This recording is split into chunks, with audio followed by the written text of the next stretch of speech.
Many people often wonder why certain fruit species reproduce, that is, give a plentiful harvest one year and then have no fruit the next year or two. This is precisely the result of improper maintenance of fruit trees, inadequate pruning, and fertilizing. When the weather conditions are favorable, February is the month of intensive work in the orchard. With the steps we take now, we directly affect the success of growing season. The amount and the success of the harvest depends mostly on the proper nutrition of fruit trees, although the importance of pruning and proper protection shouldn't be underestimated. Today we will talk about some of those actions that are closely related to the yield of the fruit trees and the importance of dosing fertilizer. Of course, the first step in more serious production would be soil analysis in order to know exactly how much nutrients are needed in a particular orchard. This usually depends on the amount of fruit harvested in the previous season and, of course, the intensity of fruit tree growth and how much nutrients it has used from the soil.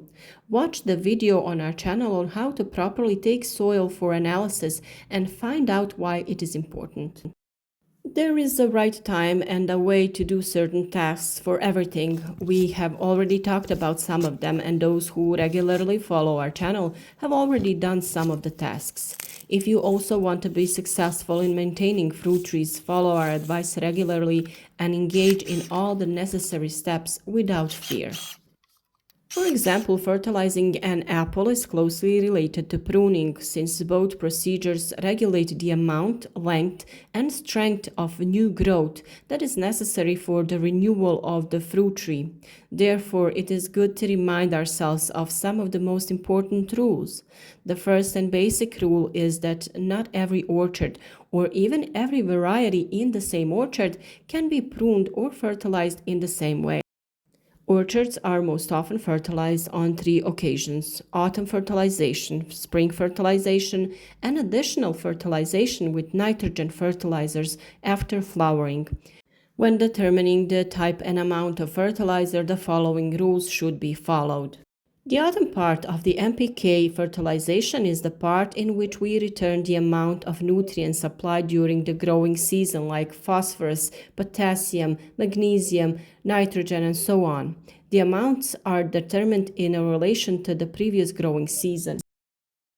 For example, if the year was very productive, we apply large amounts. If it was unproductive, we reduce the amount. And in the case of lush and non-fruiting trees, we completely omit the fertilization.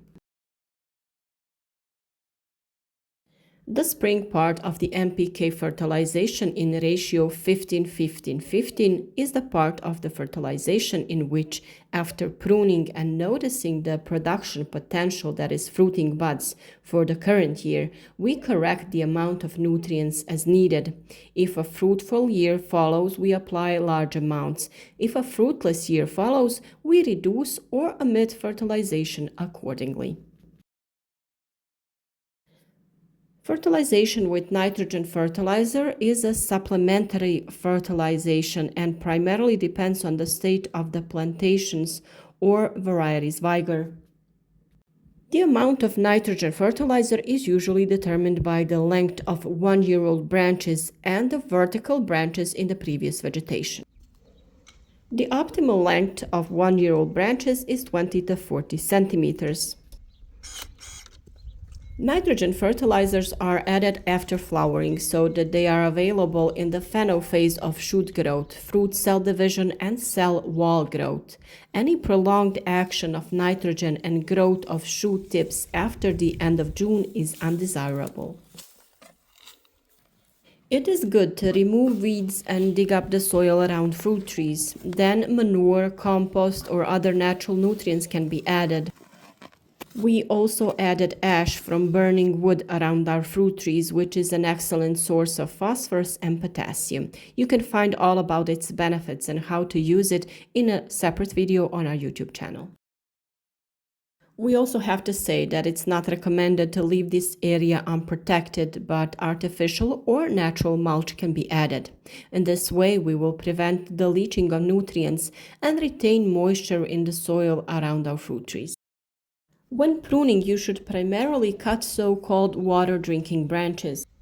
These are branches that grow vertically upwards and are very lush. They take a lot of energy and food from the fruit trees and do not produce fruits, so they must be removed. In addition, it is necessary to bring the vegetative and generative development of the fruit tree into balance, that is, to provide space for the development of bearing branches and those that grow. We achieve this by thinning the branches in the crown of the fruit tree itself. This is very important because in this way the canopy receives more sunlight, which favors the reduction of disease.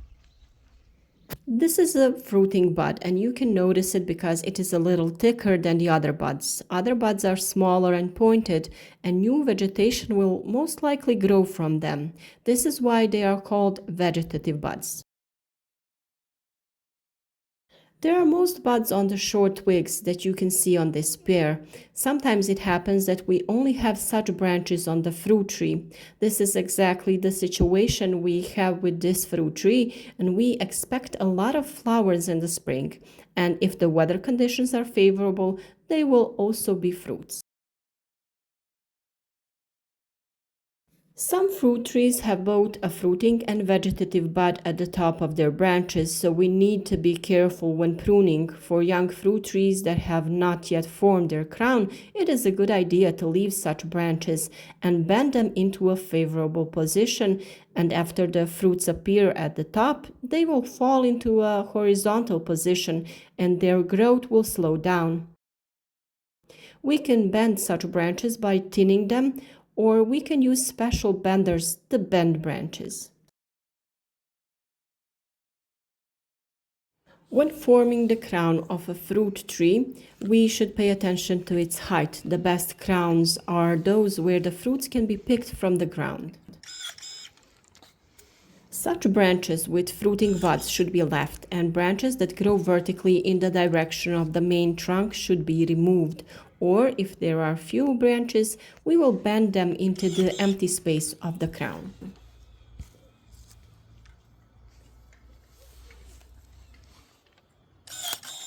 When forming the crown, we will try to keep the buds that will bear fruit as close to the trunk as possible. Then the fruits will receive more food and be larger.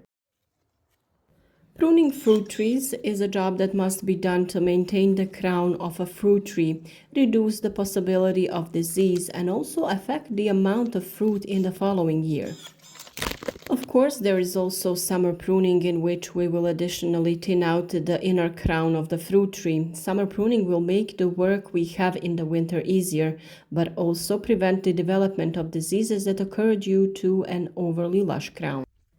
Vegetation has not yet started, so use this moment to protect fruit trees from diseases with winter treatment. Now you can apply Bordeaux mixture, which is a liquid mixture of bluestone and lime, which is the oldest fungicide for preventing fungal diseases on fruit trees. We did this treatment in the fall and the result is already visible. For better effects, stronger preparations such as mineral oil with copper can be used. Practical preparations are red and blue oil and a burgundy mixture. Since we often have unusually high temperatures in winter, this can affect the situation in orchards. Namely, the dark bark of the tree attracts the sun's rays, and thus the tree warms up a lot. This is enough a reason for the plant, when it has such weather conditions for a few days, to think that it is spring and slowly start developing. Then comes part of the winter with low temperatures and minuses and even snowfall. Then the plants experience stress and damage occurs on the tree. The juices have started flowing through the fruit tree and it has slowly come out of the dormant phase, and low temperatures can do a lot of damage to it. That is exactly why we advise you to protect the fruit trees by whitewashing at the end of autumn. This procedure will prevent the bark of the trees from heating up, and these above average temperatures will not confuse them. This will also delay their vegetation movement. In these situations, it is enough to postpone it for 7 to 10 days until the temperatures drop again, and whitewashing is of great help. This action also prevents the bark on the tree from cracking and the development of the other diseases.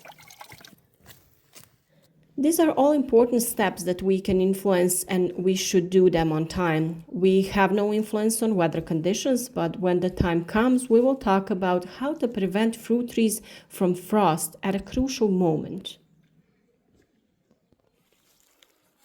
We do hope that this video was useful to you and that you will reward our work with a like. Support us by sharing the video with your friends on social networks so that our advice will serve other nature lovers as well.